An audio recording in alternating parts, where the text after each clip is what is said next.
Un super message ce matin. Qui a lu Éphésiens 1 cette semaine? Wow! All right. Les autres, on vous aime. Et Éphésiens, on commence une série de messages ce matin sur Éphésiens. On va passer à travers ce livre extraordinaire, qui a des choses tellement importantes à découvrir en tant qu'enfant de Dieu, en tant que chrétien. Et on l'a intitulé « Moi, Dieu et tout ce qui est entre les deux » parce que l'Éphésiens parle beaucoup de choses dans notre relation avec Dieu et aussi notre relation avec les autres. Et on va découvrir ça dans les prochaines semaines.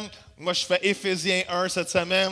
On a demandé à nos invités de faire Éphésiens 2 la semaine prochaine et ainsi de suite, des Éphésiens 3. Et on va passer au travers parce qu'il y a plusieurs sujets. Et en étudiant Éphésiens, je me suis aperçu que Maï, c'est un bel encouragement pour l'Église Oasis. Parce que l'Église d'Éphèse est une Église qui avançait, qui marchait dans les 5 ministères, les onctions, qui voulait s'aimer les uns les autres. Il est une Église qui avançait, qui avait un impact, qui transformait sa ville. Et je crois que c'est un encouragement pour nous d'apprendre de l'Église d'Éphèse. C'est une Église dynamique et on va en parler. Mais vous savez, il y a plusieurs types d'apporter des messages. Il y a certains types. Pasteur Désiré est un type textuel où il prend un texte et il le décortique et nous l'ouvre. Moi, je suis plus style à thème où que je prends un thème, on parle de la bonté de Dieu puis on le décortique pendant 6 semaines parce qu'on parle de la bonté, le sujet de la bonté de Dieu.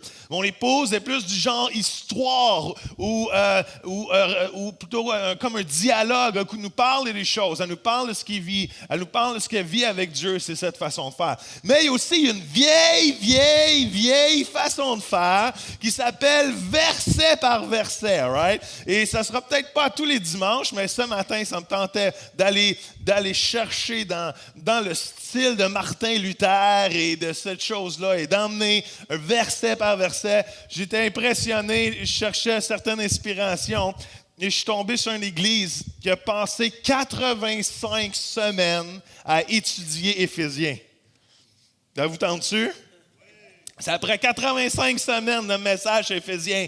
Vous ne comprenez pas Éphésiens, il y a un problème, all right? Je checkais ça, puis c'est avant même qu'il parle de Éphésiens 1, il y avait 3 messages avant Éphésiens 1, all right? Alors, je vais vous éviter 85 semaines, mais on pourrait parler d'au moins 6-7 semaines parce que ce livre-là nous parle et il y a plein de choses à nous dire. Amen? Ça vous tente-tu? All right. Alors, Papa Céleste, merci pour cette lettre aux Éphésiens de l'apôtre Paul, Seigneur, et que dans les prochaines semaines, on puisse apprendre ce que tu veux nous dire à travers tes Écritures, apprendre ce que tu veux nous dire, ce que tu dis aux Éphésiens, comment nous, aujourd'hui, on peut être inspirés et le représenter dans nos vies pour avoir le même impact et la même transformation qu'eux ont eu dans leur ville. Dans le nom de Jésus. Amen. All right, fun facts. Comment ça se dit en français, ça, fun facts? Des faits fun, all right? la ville d'Éphèse, all right? Avant de vous parler, de rentrer dans le message, il faut que je vous mette dans le contexte de l'église d'Éphèse. Est-ce que ça fait du sens? Que vous compreniez dans quel contexte Éphèse ou l'église d'Éphèse et les chrétiens les Éphésiens vivaient. La ville d'Éphèse était une ville riche, commerciale, la 4e plus grande ville du monde romain à son époque, avec près de 300 000 habitants. La ville était située dans ce qui était, on appelle aujourd'hui, je ne sais pas, vous voyez sur la carte, nos vieilles cartes au fond de la Bible, là, la Turquie. C'était une ville portuaire, proche de l'eau. Même, il y avait une rue de 70 pieds de large en pavé qui partait du port jusqu'au centre de la ville. Il y avait même aussi un amphithéâtre pour le Canadien de l'Éphèse. All right? Et je ne sais pas si on peut mettre l'autre image, je pense que j'en ai mis une. Y a-t-il une autre image après? Ah oui, ça c'est il y avait 25 000 personnes environ qui criaient « Canadien! Canadien! » All right? Et leur héros, c'était Jesperi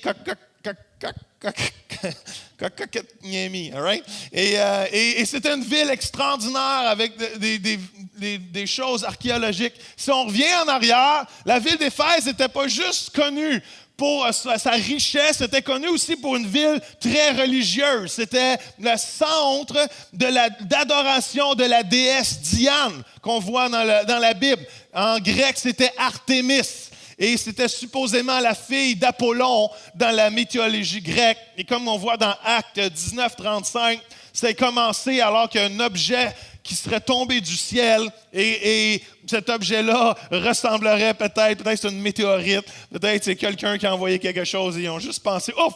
Et ils ont pensé que c'était la fille d'Apollon. Et pour une déesse de la fertilité, elle n'est pas si cute que ça, on va s'entendre. Elle a l'air plutôt d'un mur de ballon à la ronde. Est-ce que vous êtes déjà allé jouer à, tu sais, le jeu de fléchettes où que tu lances les ballons? All right. Et anyway, c'est ça que ça me fait penser. Désolé. À vous avez la même pensée que moi. All right.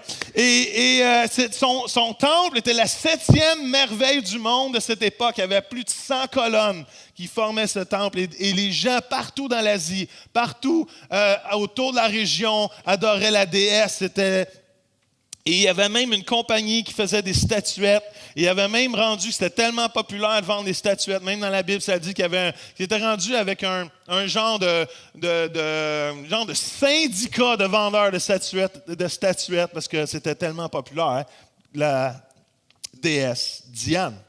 L'Église a été établie environ en 53 par Paul à son 2e voyage à Éphèse. C'est à Éphèse que l'apôtre Paul a rencontré 12 croyants et il est allé les voir et ils ont dit, est-ce que vous connaissez le Saint-Esprit? Il dit, non, on connaît juste le baptême de l'apôtre Jean. Et il a dit, all right, vous ne connaissez pas le Saint-Esprit?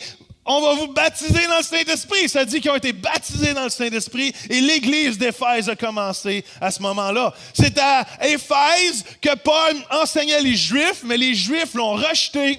Et Paul, c'est parti une petite école de ministère, un genre de GU intensif pendant 2 ans de temps. Et il était dans l'école de Tyrannus. Et c'est pas un beau nom. Et pendant 2 ans de temps, il a formé des gens, il a formé les chrétiens. Et ça dit dans la Bible, dans Actes 19, ça dit que tous les gens de la région ont entendu le message de Jésus-Christ. Wow! Et ça dit que la puissance et le miracle étaient tellement extraordinaires. C'est les vrais mots qui sont utilisés dans Actes 19. Les miracles étaient tellement extraordinaires qu'ils étaient rendus à prendre les Kleenex à Paul, le bout de linge à Paul, et il le mettait sur les gens, et les gens étaient guéris, et les gens étaient délivrés. Wouh! Imaginez-vous, si aujourd'hui, vous commencerez à prendre mon linge, je vais faire ça. C'est sûr qu'on se fait traiter de sec. C'est sûr! Mais quelque part, la puissance de Dieu était rendue tellement forte qu'ils ont dit, ça marche, cette affaire-là! Et des gens étaient guéris, des gens étaient sauvés. C'est dans Éphèse que la ville était... qu'il y a eu des exorcistes juifs. Ça, c'est le fun. Il y a eu des exorcistes juifs qui disaient, ça marche délivrer les gens, on va faire la même chose. Ils se promenaient dans la ville en disant, au nom du Jésus que Paul prêche, sois libéré. Et ça n'a pas marché. Ça ne marche jamais quand tu arrives dans la puissance que quelqu'un d'autre prêche. Il faut que tu aies ta propre puissance. Allô? Et ça dit qu'à un moment donné, ils ont rencontré un démoniaque et ils ont dit, ben, Jésus, on le connaît, Paul, on le connaît, mais vous autres, ben, il n'a pas dit ça de même. Ils ont dit, je l'ai dit, on le connaît. Excusez, c'est... bon. J'ai pratiqué ça dans la douche ce matin. Et c'est à Éphèse qu'il y a eu un émeute et que ça dit que la ville était tellement transformée que les vendeurs de statuettes étaient rendus inquiets pour leur business parce que les chrétiens et les gens de la ville commençaient à arrêter d'acheter des statuettes parce qu'ils comprenaient que c'était un idole et c'était juste un mur de ballon. All right? Et ils ont commencé, et tout le syndicat de statuettes s'est ramassé. Ça dit qu'il était 25 000 à avoir rempli l'amphithéâtre que je vous ai montré tantôt et criaient « On veut notre déesse! On veut notre déesse! » Et ça dit que même, ils ont empêché Paul de venir parce que Paul voulait rentrer dans l'amphithéâtre puis il voulait tous les évangéliser au nom de Jésus. Puis ses amis ont dit « Non, on ne fait pas ça, ils vont te tuer, rentre pas là. » C'est ça qui s'est passé à Éphèse. Qui pense que des histoires comme ça devraient arriver plus souvent? Come on. Amen. On veut des bizarrités pour le royaume de Dieu. On veut que les choses changent. Il y a un verset qui m'impressionne dans Actes, parce que c'est comme je vous ai encouragé de lire Actes 19, 18 et 19, et un peu partie de 20, c'est l'histoire de l'Église d'Éphèse, et non de la lettre seulement, mais un verset qui dit « C'est ainsi que la parole du Seigneur démontrait sa puissance et se répandait de plus en plus, remportant partout des victoires. » Y a-tu des gens que ça les excite d'entendre ça un matin? Je ne sais pas si c'est juste mon esprit sportif ou mon esprit compétitif, mais quand j'entends l'Évangile remporter des victoires partout, ça m'excite. Come on! Et je crois qu'il faut revenir avec cette foi-là et à cette confiance que l'Évangile peut remporter des victoires partout qu'on va. Come on! On n'est pas en déficit, on n'est pas en désavantage numérique. On n'est pas en train de perdre. On a la victoire en Jésus. Il faut revenir avec cette foi-là que l'Évangile va remporter des victoires. Comment? Êtes-vous là le matin? Je sais, ça fait des mères. Je sais que vous avez eu des flashs dans les yeux pour certains. Mais je crois qu'il faut s'exciter à l'idée que l'Évangile peut remporter des victoires. Comment?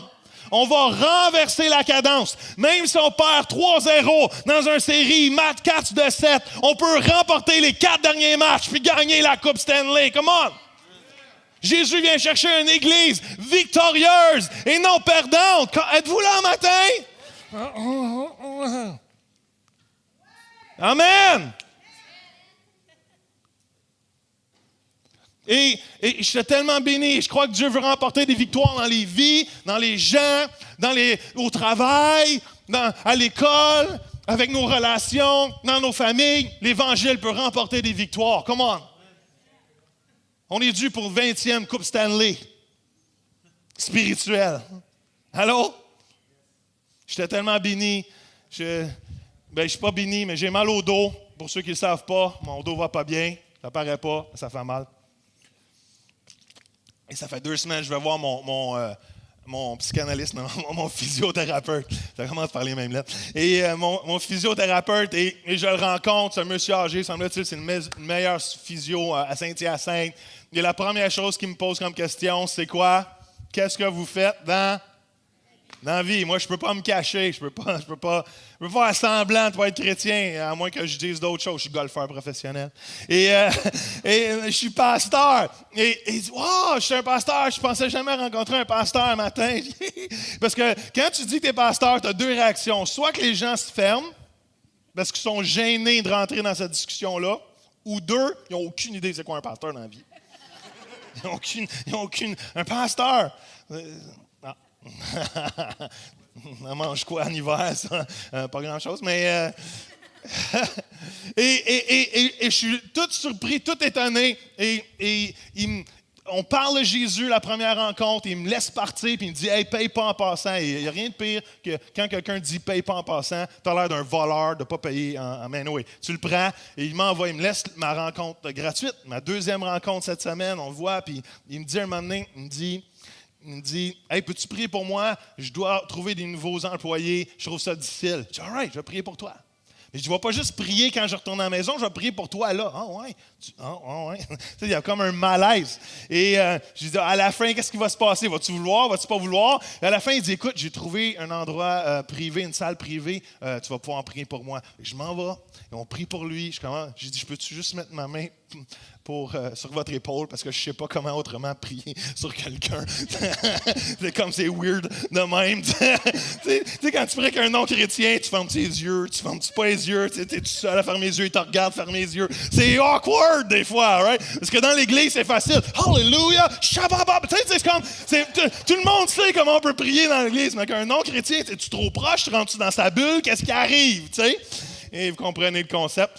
Et je commence à prier, je commence à prophétiser sur sa vie et commence à pleurer dans la salle, touché de la présence de Dieu. Et je suis juste béni parce que l'Évangile a remporté une victoire. Come on. Et j'en veux plus de victoires pour le royaume de Dieu. Et ça, c'est une petite victoire pour Joël, une grande victoire pour l'humanité. Amen. Je ne sais pas si c'est bon, mais anyway. All right. Et le contexte d'Éphésiens, il faut que j'avance, le contexte d'Éphèse est le même qu'aujourd'hui. Le contexte de l'Église d'Éphèse n'a pas changé. Est-ce que vous réalisez que le pécheur cherche les mêmes choses pour assouvir son vide qu'il y a même 2000 ans? Est-ce que ça fait du sens? Les choses n'ont pas changé. Et l'occultisme qui était là, la recherche spirituelle qui était là au mauvais endroit est la même chose aujourd'hui. Et savez-vous quoi? Et la même chose, l'argent, la recherche de l'argent, il voulait être riche, il vendait des statuettes, ça fonctionnait, pensant que l'argent fait le bonheur. Mais l'argent ne fait pas le bonheur. Et la même chose, il y avait une hypersexualisation. C'est-à-dire qu'il y avait des orgies dans ce temple-là. Il y avait beaucoup d'actes sexuels. C'était un endroit où on venait. C'est la même chose. L'être humain essaie de s'assouvir, n'a pas changé. La rive sud de Montréal, c'est notre Éphèse, frères et sœurs. Les défis des gens n'ont pas changé. Le vide intérieur n'a pas changé. Et Dieu peut utiliser nous aujourd'hui comme utiliser une douzaine d'Éphésiens remplis du Saint-Esprit qui se sont formés pour dire, comment on va remplir, on va témoigner son nom. Et l'Évangile remportait des victoires. Comment? On a notre Éphèse. Ça n'a pas changé. On a notre ville à affecter, on a notre ville à changer pour la gloire de Dieu. Et même, on va peut-être arriver au point où on va essayer le linge à Danny sur quelqu'un. Parce que Danny est bien habillé. Ça me fait pas honte de mettre le linge à Danny sur quelqu'un. Et on prendra des petits morceaux, et on prendra les Kleenex à Danny. Come on. Et on va arriver à ce point-là, cette fois-là, come on, let's try something weird. Ça ne fonctionnerait pas pour la gloire de Dieu. Êtes-vous là un matin? Vous riez, mais je n'ai pas fait de joke. Le monde est en l'envers. Mais on veut des victoires. Et 10 ans plus tard, la lettre aux Éphésiens a été écrite. Ça dit entre 61 et 63 après Jésus-Christ. Il aurait juste dire 62, ça aurait fait pareil. All right? Entre 61 et 63, en prison. Et certains théologiens, certains commentateurs vont dire que la prison où Paul était sur le bord des égouts dans le temple où qui amenait les prisonniers, où même il y avait comment ça s'appelle là? Les gladiateurs, merci pour ceux qui ont vu le film. Et ça dit que la prison était froide, ça dit que c'était proche des égouts. Est-ce que vous pouvez imaginer être toujours sur le bord des égouts? Vivre sur le bord d'un égout. Les égouts de la ville passaient là. Et Paul, pendant qu'il était prisonnier, a eu le courage d'écrire des lettres aux églises qu'il avait visitées. La lettre aux Éphésiens, la lettre aux Philippiens, la lettre à Colossiens, même à Philémon qui a envoyé un ami qui avait sauvé en prison, qui s'était sauvé, qui était l'ami de Philémon, il a envoyé une lettre à Philémon.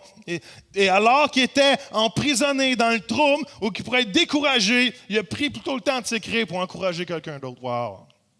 Est-ce que vous trouvez que ce n'est pas une leçon pour nous importante? Qu'au milieu, des fois, de nos moments difficiles, on peut-tu garder l'espoir et la motivation de voir et d'encourager les autres pour Dieu?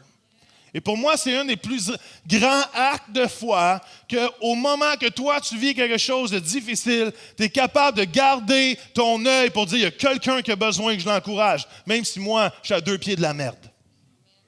Et je la sens tous les jours. Est-ce que ça fait du sens ce que je vous dis?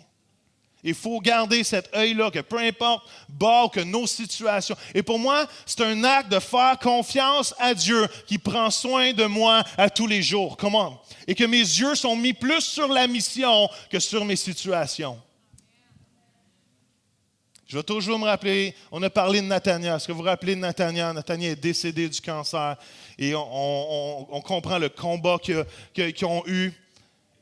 Mais 2 semaines avant de décéder, elle a pris le temps, à moi et Anna, de nous envoyer un message Facebook que moi, je ne suis pas capable d'écrire aussi long que ça. Moi, c'est 2 phrases. Des fois, c'est 2 mots même.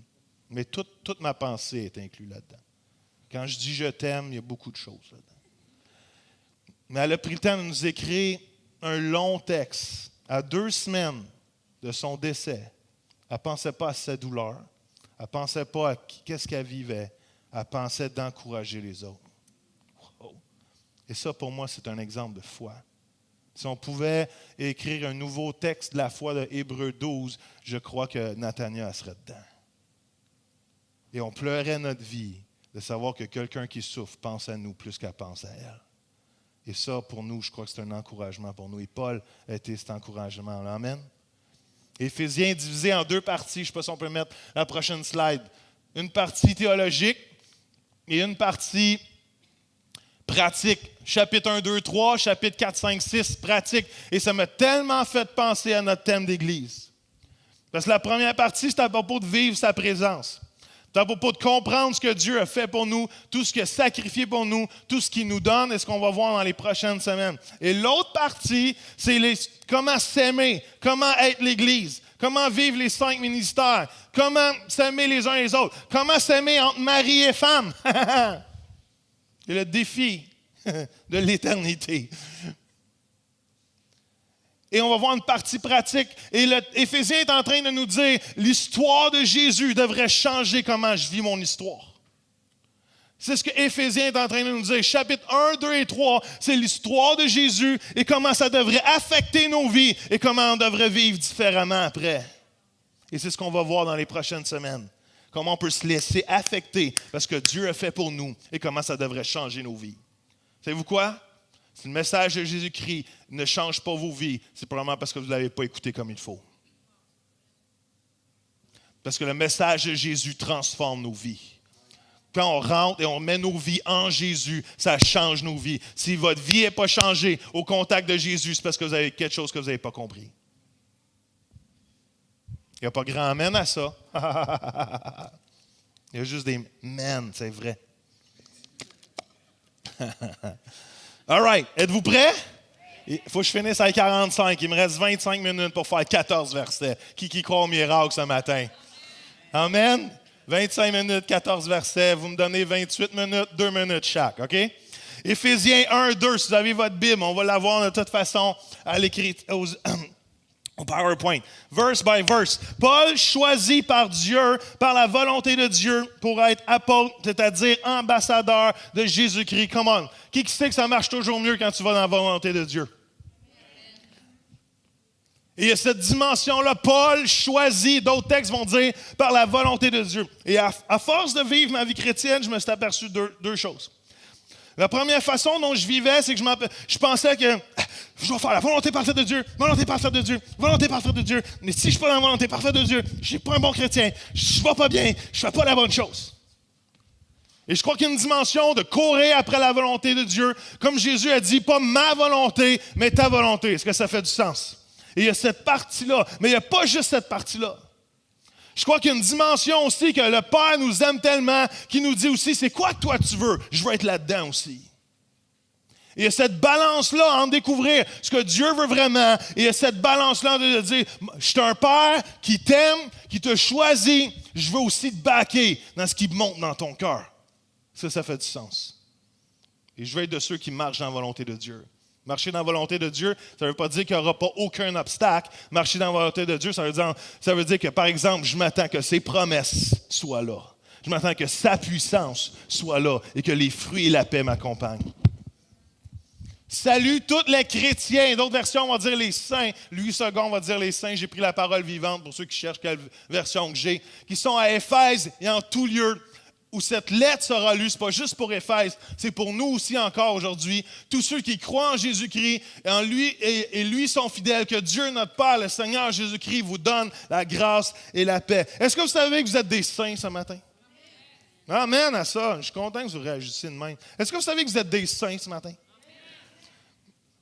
La façon dont on pense qu'on est des saints, c'est qu'il faut mourir, premièrement. 2, avoir accompli des grandes choses. 3, avoir au moins 2 miracles certifiés par l'Église catholique. Et 3, vous allez être canonisé un jour, 100 ans après votre mort. Et la meilleure chose qui ne pourrait pas vous arriver, c'est de devenir un village au Québec. Come on. Ça, c'est le summum de la canonisation. Sainte Julie. Oh, c'est qui Julie? Sainte Hubert. Où est Hubert ce matin? Come on, il n'est pas là. All right. Saint Hyacinthe. Come on. All right. C'est le summum de la canonisation. Paul, c'est pas ça être saint. Vous êtes saints. Paul a dit 9 fois à l'Église d'Éphèse aux Éphésiens, mes saints, vous êtes des saints, vous êtes saints. Vous, les saints, c'est pas des gens morts, les saints, c'est des gens vivants. Vous êtes vivants. Et les gens vivants, c'est un saint veut dire mis à part pour quelque chose de précieux. Come on. Vous êtes des saints aujourd'hui, rachetés par le sang de Jésus. Et Jésus vous met à part pour un œuvre extraordinaire, pour sa gloire. Vous êtes des saints. Vous canonise. All right, j'avance. C'est bon. Le texte qu'Émilie m'a volé ce matin. Éphésiens 1, 3. Loué soit Dieu le Père de notre Seigneur Jésus-Christ, come on, qui nous a comblés par le Saint-Esprit de toute la plénitude céleste. Il a déversé d'en haut, ça c'est un texte clé dans Éphésiens, sur nous qui vivons dans la communion avec... Est-ce que vous vivez dans la communion avec le Christ ce matin? Sinon, ce serait une bonne journée pour commencer. Toutes les bénédictions que le royaume des cieux contient. I don't know. En ma communion avec Jésus, j'ai toutes les bénédictions des cieux sur moi. I'm crazy rich Christian. Pour ceux qui connaissent le film. I'm a crazy rich Christian. I'm a rich. Vous ne comprenez pas mon anglais, hein? Je suis un chrétien riche. Je suis riche. Je suis hyper riche. Super, hyper, duper rich. I'm crazy Christian rich. Est-ce que vous réalisez à quel point I'm rich? Est-ce que vous réalisez que la richesse de ce monde n'est pas les vraies richesses, mais que les vraies richesses sont des richesses spirituelles données en Jésus et que mon nouveau barbecue que je me suis acheté, il pourrait être beau, comme le plus beau et le plus shiny au monde. Il ne viendra pas avec moi au ciel. Et quelque part, les richesses célestes me sont données en attente de vivre la pleine richesse céleste en lui et voir tout quoi ça ressemble. I'm crazy Christian rich. Il y a eu cette dame, je ne sais pas si on peut mettre sa photo. C'est, on va dire son nom comme il faut, c'est Etty Green, c'est ça. Etty Green. Etty Green était surnommée la sorcière de Wall Street. Etty Green était surnommée la femme la plus riche au début du siècle, fin 1800, début 1900. Le livre Guinness la traite de la plus grande avare que la planète a jamais connue. Cette dame-là avait une habit et elle a toffé jusqu'à temps qu'elle soit maganée, même ses sous-vêtements. Cette dame-là ne chauffait pas sa nourriture. Elle ne mettait pas de chauffage dans la maison. Elle ne réchauffait pas son gruau parce que ça coûtait trop cher. Et cette dame-là était pourtant surnommée la femme la plus riche de Wall Street. Ça dit qu'elle a passé la moitié de nuit à chercher un petit thème dans son carrosse parce qu'elle voulait absolument pas le perdre. Ça dit même que son fils a dû être amputé parce qu'elle a trop pris de temps pour l'amener à l'hôpital et a eu des effets secondaires parce qu'elle cherchait un endroit qui pourrait être traité gratuitement. Cette femme, quand elle est morte, elle a laissé un héritage entre 100 et 200 millions de dollars au début du siècle, qui vaut entre 2,3 milliards et 4,6 milliards aujourd'hui. Cette femme était crazy rich, mais elle a vécu comme une pauvre. Et c'est quoi? Il y a beaucoup de chrétiens qui sont crazy rich, mais qui vivent comme des pauvres spirituellement. Il y a beaucoup de chrétiens qui ont un compte en banque spirituel où que Dieu veut déverser toutes les bénédictions, mais ils ne font jamais de retrait et vivent pauvres spirituellement parce qu'ils ne réalisent pas la richesse qu'on a en Jésus-Christ. Vous êtes les gens les plus riches sur la planète, Boswell. Laissez-moi vous regarder dans les yeux 2 secondes. You're crazy Christian rich. Pour ceux qui comprennent. Monsieur, levez vos lunettes. Vous avez des lunettes. Vous êtes crazy Christian rich. Vous pouvez les remettre. Je dois être plus foncé avec des lunettes. Il faut vous réaliser, come on, que les richesses, tu peux avoir les plus grandes richesses au monde, tu peux être le top des gens les plus riches au monde et être la personne la plus pauvre spirituellement. N'avoir aucune joie, aucune paix, aucune grâce, aucun amour. Pourquoi vous pensez que nos célébrités se suicident? Pourquoi vous pensez que ces gens riches se suicident? Parce qu'ils sont pauvres spirituellement. Et je ne veux pas les juger. C'est juste la réalité. On serait à même endroit. Si tu ne connais pas Dieu, tu serais à la même chose. Il y a plusieurs personnes qui sont riches comme Crésus, comme on dit au Québec, mais qui sont pauvres spirituellement. Et là, Éphésiens est en train de nous dire, vous êtes riches, vous êtes riches, vous êtes riches. Et là, vous dites, Joël, de quoi? Je sais. On continue. Parce que la parole de Dieu va nous dire de quoi qu'on est riche. Et si on veut savoir ce qu'il y a en moi et Dieu, il faut comprendre ce que Dieu nous dit, c'est quoi nos richesses. On continue. Les bénédictions du Père, versets 4, 5, 6.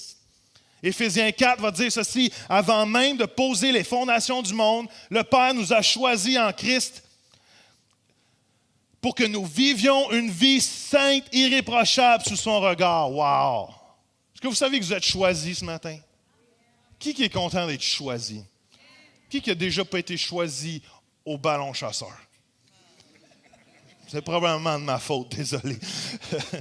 Mais Dieu nous choisit et il n'y aura jamais de rejet en Jésus. Il n'y aura jamais de rejet pour ceux qui sont en Jésus. Parce que Dieu, depuis la fondation du monde, a dit, je les choisis eux autres. Ils vont scraper, ils vont tout scraper même. Le péché va rentrer, mais je vais envoyer Jésus. Et en Jésus, j'ai choisi. Come on. Je vous choisis. Come back home. Come back home. Reviens à la maison. Parce que je vous choisis. Vous êtes mes enfants. Non, et ça nous donne de l'audace. Ça nous donne de venir dans sa présence parce qu'on est accepté. Le prochain texte, 5, va dire, il s'était même proposé d'avance. Je te propose d'avance à moi-même. Prédestiné dans son plan de nous adopter par amour comme ses propres enfants par Jésus-Christ. Tel a été son dessein bienveillant. Telle est sa volonté. Non seulement vous êtes choisis ce matin, la bénédiction du Père, la bénédiction, les richesses célestes, vous êtes choisis de Dieu et vous êtes adoptés comme ses enfants. Vous êtes des enfants de Dieu ce matin.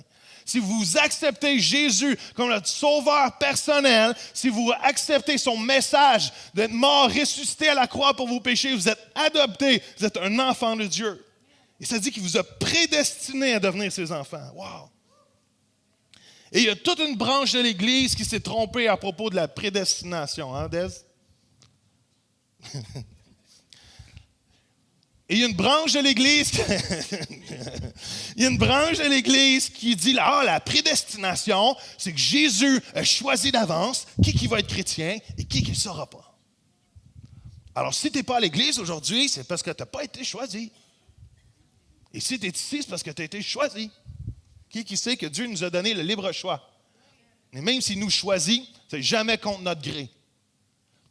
Alors cette idée-là d'être prédestiné, c'est pas ça. L'idée d'être prédestiné, d'être élu d'avance, c'est que Jésus a dit, je vous choisis toutes. Si vous me choisissez en retour, vous êtes élus.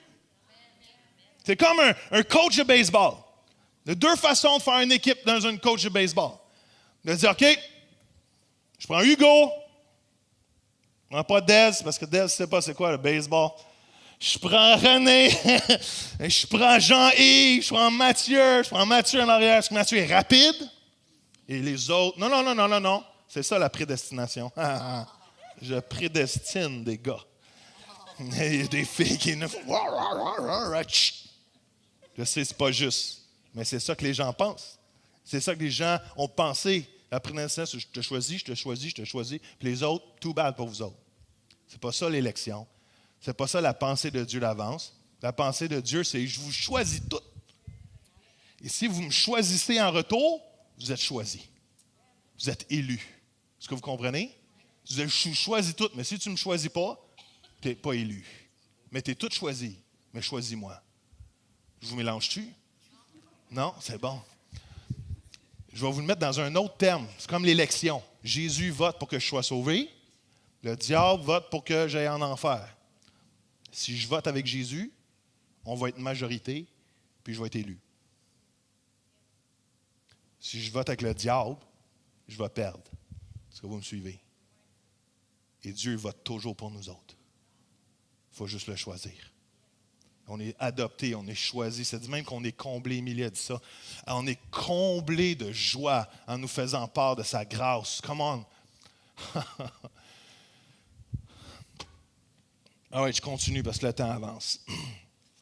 Verset, les bénédictions du Père, maintenant les bénédictions du Fils, versets 7 à 10. Éphésiens 7 dit ceci, car c'est par le Fils au prix de... C'est par ce Fils au prix de son sang que nous avons été libérés. Qui dit amen à ça? De ce qui nous tenait en esclavage. C'est parce que nous sommes un avec lui, qui nous avons été lavés du péché et que toute offense a pu nous être pardonnée généreusement à la mesure des richesses de sa grâce. Gang, laissez-moi vous parler dans le blanc des yeux un matin. On ne réalise pas la grandeur de notre salut pleinement. On manque de réalisation à quel point c'est un privilège d'être appelé des enfants de Dieu. On manque de réalisation. On manque de valorisation de la grandeur de notre salut. Et ça dit que la bénédiction du Fils, c'est qu'il nous a rachetés. Et juste pour que vous compreniez le concept de racheter, dans ce temps-là, il y avait des millions d'esclaves qui étaient vendus comme nous, on vend des objets sur Kijiji. Right? Il y avait des millions d'esclaves dans le temps des Romains, dans le temps des Juifs. Et tu pouvais racheter un esclave et le rendre libre. Tu pouvais payer le prix de ce que cet esclave-là valait. Je ne sais pas comment ça voulait valoir à ce temps-là. Je n'essaierai pas de nommer des prix faux, mais tu pouvais racheter cet esclave. Je paye la valeur pour cet esclave-là. Et quand tu as racheté cet esclave, tu peux lui dire, va-t'en, tu es libre maintenant. Wow. C'est ce que Jésus a fait pour chacun de nous. Jésus est mort à la croix. Il a payé le prix de nos péchés.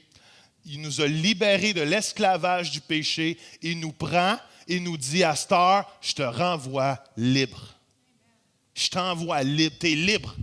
Tu n'es plus sous le péché. Tu n'es plus sur l'esclavage du péché. J'ai racheté ta dette. J'ai payé le prix à la croix pour toi. Maintenant, je te renvoie libre. Frères et sœurs, nous sommes libres du péché à moins qu'on se soumette au péché encore.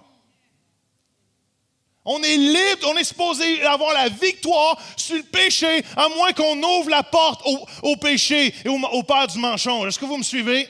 On a été rachetés pour être libre. On est pardonné. Et pardonner, ça ne veut pas dire, c'est pas juste, je te pardonne. Non, c'est que tes péchés, je les prends, je les emmène au loin et je les verrai même plus. Et viens-t'en, on va vivre la vie ensemble. C'est la bénédiction du Fils. Non seulement ça, non seulement il nous a libérés, il nous a pardonnés, ça dit qu'il nous a donné son plan. Au verset 8 à 10, ça dit cette grâce, il l'a déversée sur nous à provision. Elle a débordé dans nos vies, a ouvert nos yeux à la vérité. Sous son influence, l'influence de la grâce, se sont épanouies en nous de nouvelles facultés d'intelligence et de compréhension qui nous ont rendus capables de saisir le secret du plan de Dieu. Come on.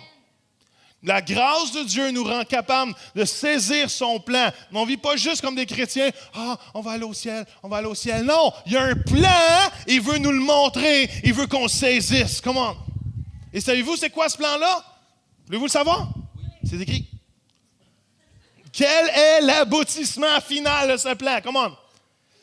Écoutez bien. Lorsque les temps seront mûrs, pour cela, tout ce qui existe dans le ciel et sur la terre, l'univers visible et invisible sera restauré, unifié et rassemblé sous la gouvernement du Christ. Tout trouvera sa perfection et son accomplissement en lui. L'histoire de l'humanité sera résumée, achevée en lui. Le cosmos tout entier ne formera plus qu'un corps dont le Christ sera la tête. Wow! There's one day.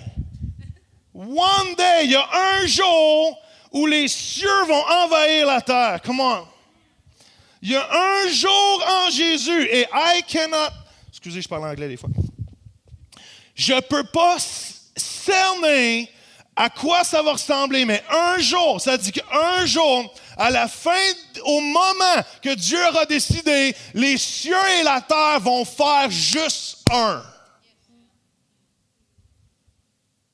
Et savez-vous, c'est quoi son plan aujourd'hui? C'est qu'on commence à unifier les cieux et la terre par notre foi. C'est ça son plan.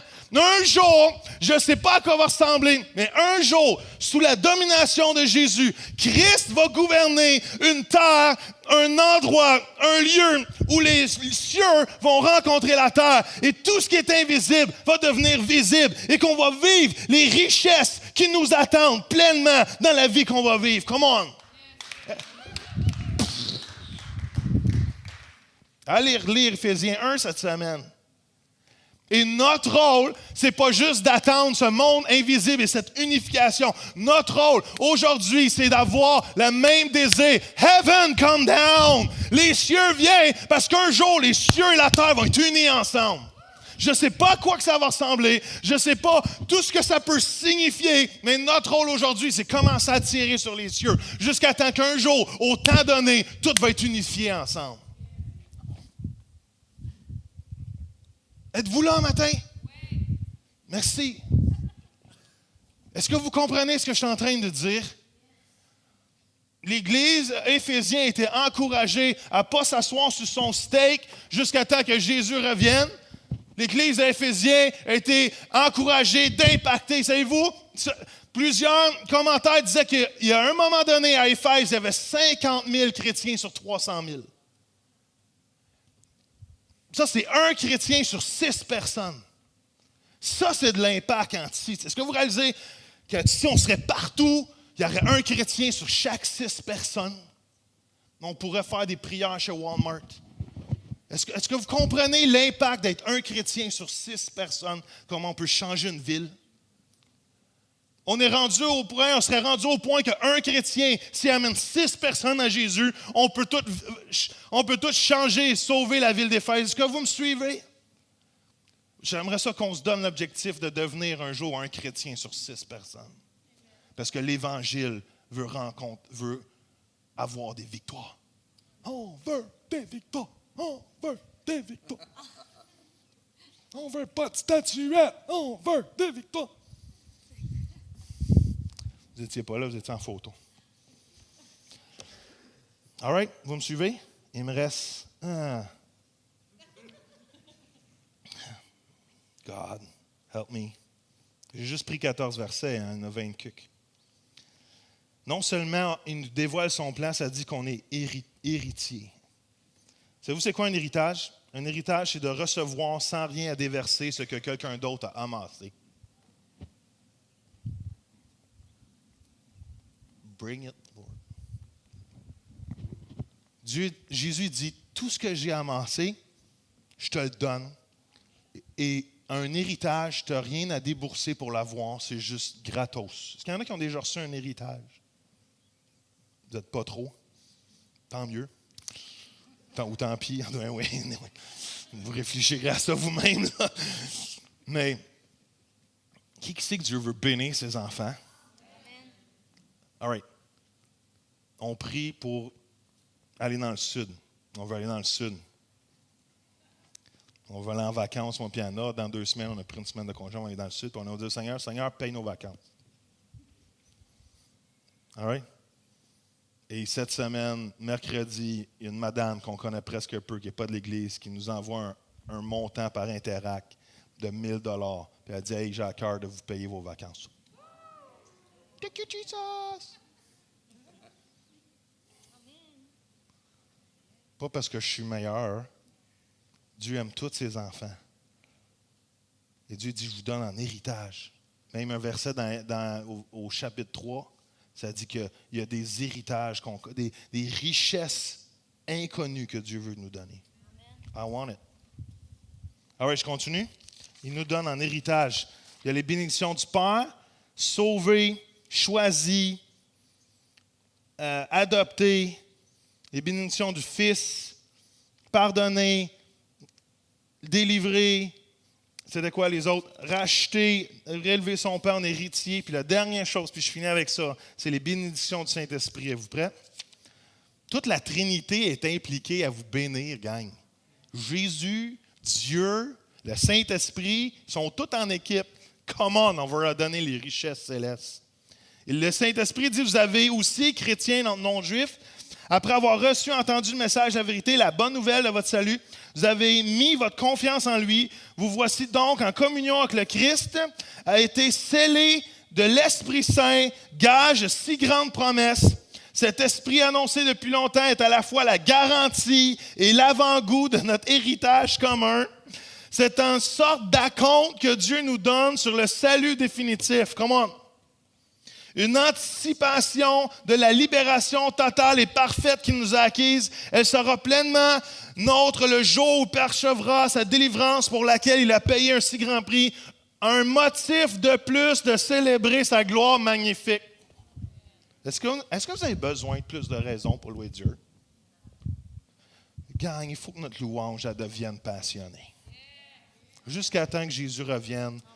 On est passionné ici, on se fait traiter de passionné, puis des fois je me dis, c'est même pas assez encore. C'est pas assez. C'est pas assez. Oh, gang. À quoi?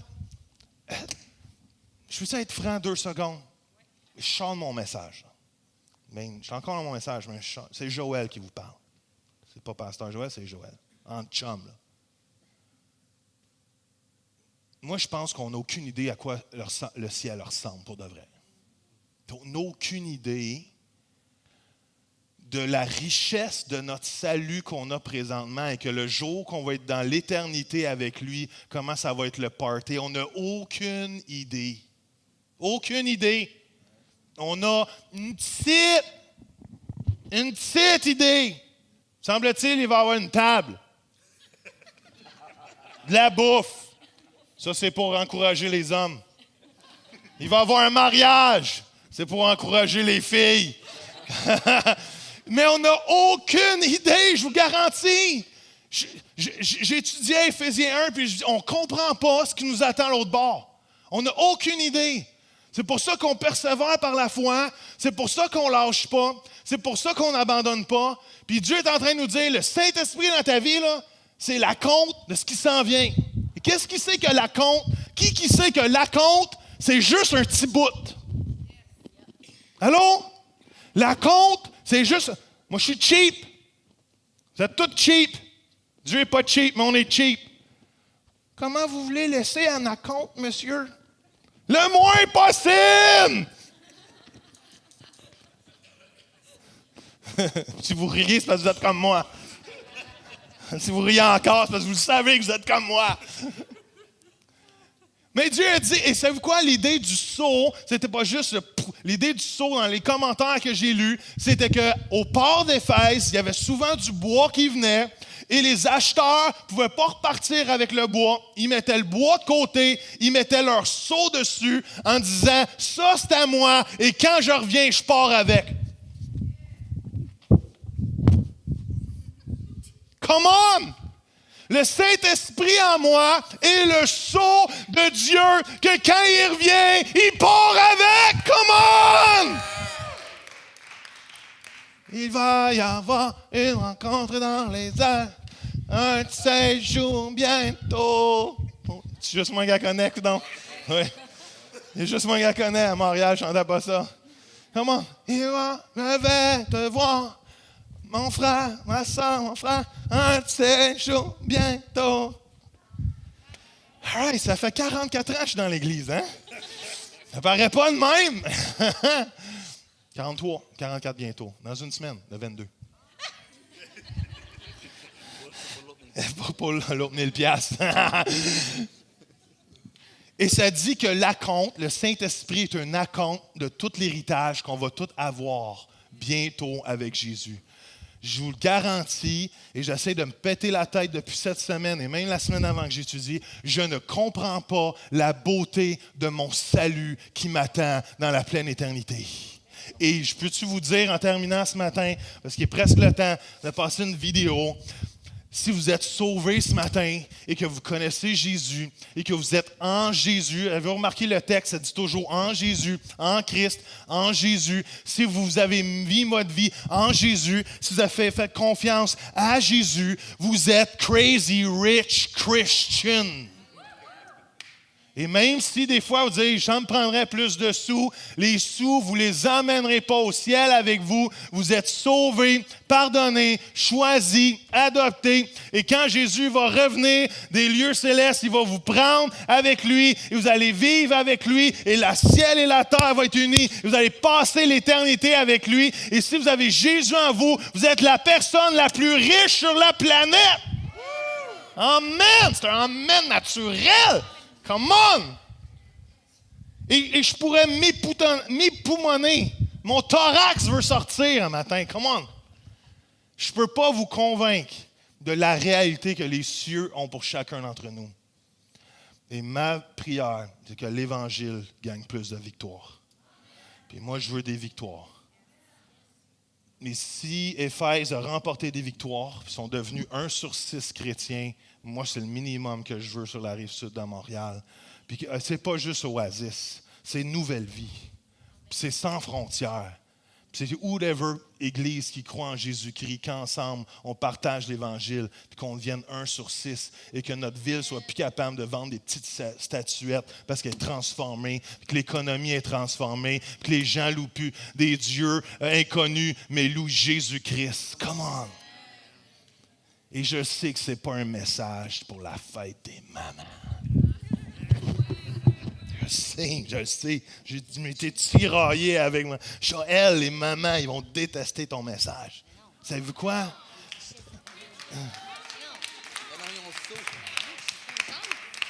Preach it, Cynthia. Parce que le plus beau message, c'est de connaître Jésus. Et connaître l'amour de Dieu. Et cet amour-là, on ne peut pas le garder pour nous. On veut des victoires. Moi, j'aurais plus mal au dos, je pense que je vais aller voir mon physiothérapeute encore parce que je veux des victoires. Je veux qu'il vienne à Jésus. Pas juste prier pour lui dans une chambre secrète. Je veux qu'il vienne à Jésus. Parce que Jésus l'aime. Dieu il a donné un talent d'enseignant comme il n'y a jamais quelqu'un qui m'a expliqué comment je marche dans ma vie comme lui. Il a un talent d'enseignant. Si c'est racheté pour Jésus, il va devenir un enseignant pour l'Église de Jésus-Christ. Et Dieu veut remporter des victoires. Amen? All right, je finis là. Il était plutôt un appel, mais non. C'est un beau chant qu'on avait choisi. Mais...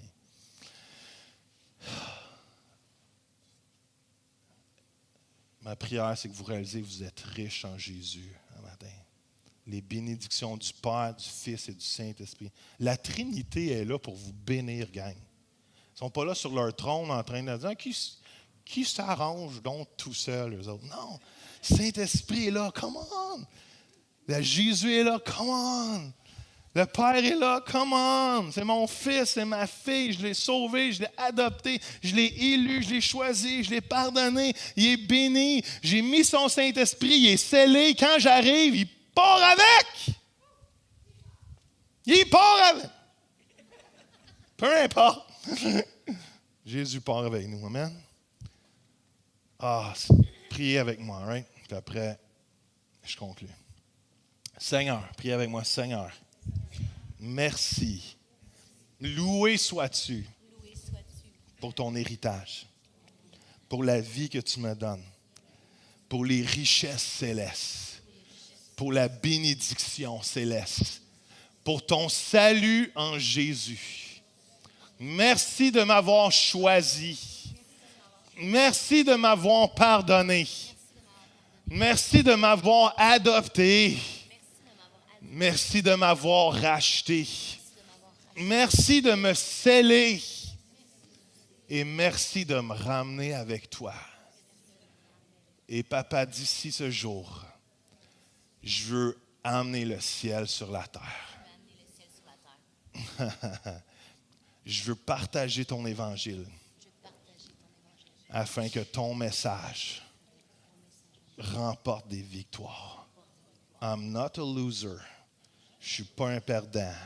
Je suis un gagnant. Et tout le monde, ceux qui le croient ce matin, et les mamans, disent Amen. Amen. Woo!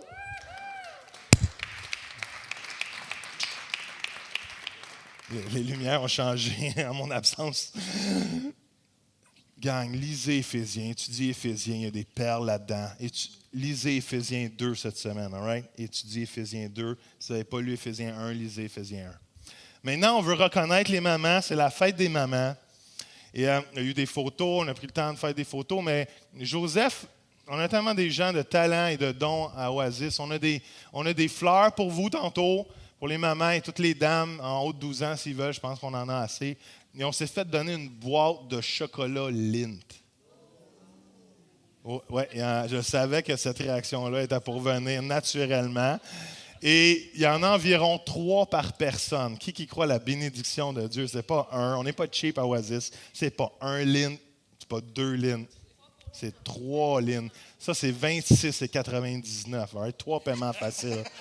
Right? Ça vaut cher en Titi. Alors, à la sortie, il va y avoir Jen, il va y avoir Caroline qui vont être là pour vous donner vos fleurs. Il y a plusieurs couleurs. Et noir, gris et couleurs monochromes. Et vous allez pouvoir choisir et vous allez pouvoir prendre vos chocolats. C'est la même sorte, donc pas de chicane. Right? On a des étiquettes. Mais avant, Joseph a écrit une chanson à sa maman. Je ne sais pas s'il y en a qui l'ont vu cette semaine sur Facebook. Et je n'étais pas une maman, mais je pleurais à la fin. Et je disais, pourquoi on ne célèbre pas ce que les gens font dans notre église et bénir et juste mettre de l'avant. Et Jade et Joseph sont tellement précieux, ils servent depuis le début du matin. Et je veux que vous l'écoutiez, vous laissez bénir par cette chanson-là. Et après, je prie pour les mamans. Est-ce que ça fait du sens? All right, ça ne fait pas de sens. Anyway, c'est ça qu'on va faire. On n'a pas d'autre option. OK, évidemment. Ben, t'asseoir sur la chaise. Ben oui. Comme si on était au docteur. La salle d'attente. Fait que ben, c'est pas une interview. Ben voyons. T'as dû t'en douter un peu. En fait, c'est une tune que je veux te jouer. Je t'ai écrit une tune. Hein? Ouais. Ben voyons donc. J'ai eu l'idée de la tune pendant qu'on se parlait au téléphone. Tu sais, quand je suis à Montréal puis que je t'appelais. Ben voyons donc. Ouais. Puis j'ai eu cette idée-là. Fait que...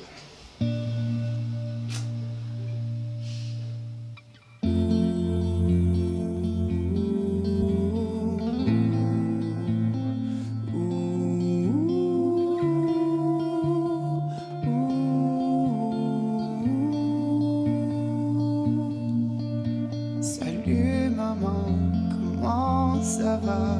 Ces temps-ci je m'ennuie de toi. Ça fait du bien d'entendre ta voix au téléphone. Aujourd'hui je me sens accompli, mais en dedans je suis ton petit. J'ai encore besoin que tu me serres dans tes bras. Maintenant que tu es si loin, je sens la place que tu as près de mon cœur.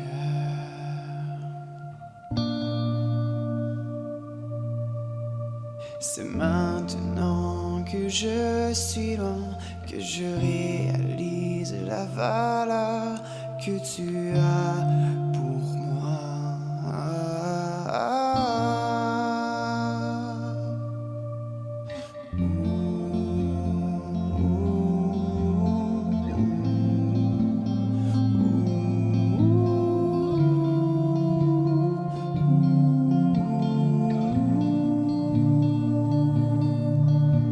Dans mes tout premiers souvenirs, tu me berçais au creux de tes bras, me gardais tout près de ton cœur, et sans je me questionner. J'ai voulu m'enfuir de la lumière.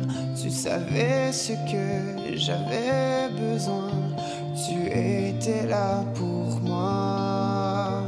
Maintenant que tu es si loin, je sens la place que tu as près de mon cœur.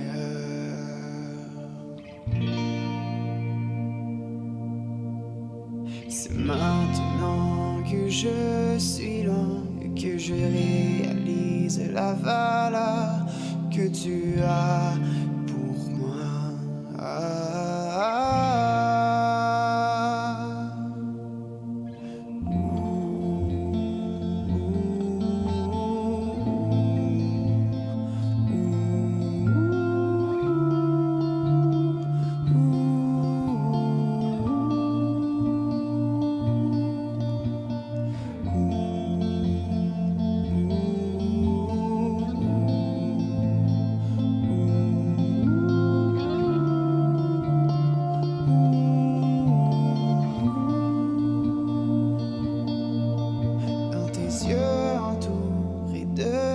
J'ai vu l'amour que tu as pour moi.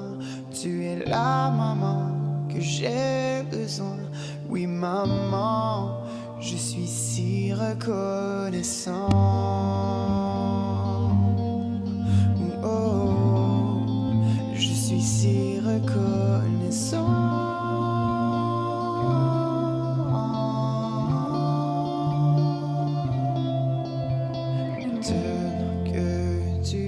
Si loin, je sens la place que tu as près de mon cœur.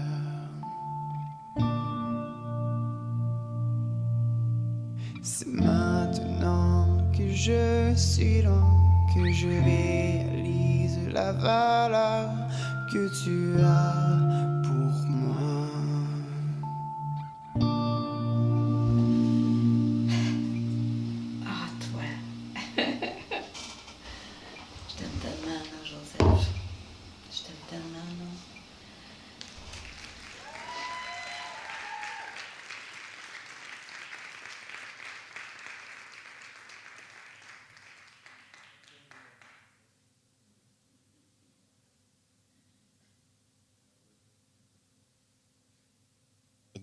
Un, deux, yes. Est-ce que vous réalisez les moments, quelle valeur que vous avez pour nous? Est-ce qu'on pourrait vous lever les moments dans cette salle? On veut vous honorer si vous êtes maman. On ne veut pas manquer de respect à aucune femme, mais on veut honorer les mamans qui ont... Il manque une coupe de Marie quelque part. Mais on veut vous bénir. On veut juste vous dire, et mes mots sont faibles pour représenter tout le monde, mais vous dire à quel point vous avez de la valeur, à quel point vous êtes précieuse, à quel point vous êtes bénis entre toutes les femmes, bénis de Dieu, comment il vous aime, comment vous élevez la prochaine génération, comment vous menez, donner naissance à la prochaine génération qui va servir Dieu, qu'on veut qu'il marche dans ses voies. Et vous êtes glorieuse, vous êtes belle, vous êtes magnifique ce matin. Et Dieu vous aime. Et Papa Céleste, je veux humblement prier pour toutes ces dames, toutes ces mères, Seigneur, et qui réalisent la valeur qu'ils ont. Seigneur, des fois, en tant qu'épouse, mère, on se donne tellement. On se donne tellement pour les maris, pour nos enfants. On s'inquiète, on prie, on rêve. On se met de côté, on meurt à soi-même, on pense, on réfléchit, on recherche afin de donner le meilleur. Et Papa, je veux les bénir, ces femmes-là, ce matin. Je veux bénir ces mères qui ont à cœur d'élever la génération qui va vivre dans la pleine richesse de qui tu es. Et ce matin, tu les bénis, Seigneur. Tu les bénis, Seigneur, des richesses célestes, de tout ce qui vient d'en haut, Seigneur. Et on bénit nos épouses, Seigneur, pour être des femmes extraordinaires, Seigneur, des leaders, des femmes courageuses, des femmes aimantes, Seigneur, des femmes, Seigneur, sacrificionnelles, des femmes qui sont prêtes à donner tout, Seigneur, qui rêvent, qui avancent vers l'avant. Et on les bénit, Seigneur Dieu. On veut, Seigneur, affirmer leur identité, Seigneur, de femmes fortes, Seigneur, de leaders dans l'Église de Jésus-Christ, Seigneur. Je refuse qu'on écrase les mères et les femmes, Seigneur Dieu, mais que tu nous appelles à vivre un côte à côte, comme une équipe, Seigneur, à répandre le royaume des dieux, Seigneur. Et t'élèves des mères puissantes, Seigneur, et glorieuses, belles, dans le nom de Jésus, Papa. Amen. Est-ce qu'on peut les applaudir? Woo! Merci, maman. J'ai dit bonne fête des mères matin. J'ai dit, je suis le seul, je suis fils unique. Je vais être le seul. Elle a dit, ouais, mais elle dit, j'en aurais eu 10 comme toi. Je me suis senti valorisé. All right. OK, on vous aime. Bon dimanche, bonne semaine. Allez acheter des petits pots qui manquent du lait et prenez votre fleur en arrière. Tout est à ma gauche, à votre droite. Geneviève et Caroline vous attendent avec du chocolat, des fleurs. Soyez bénis. On vous aime.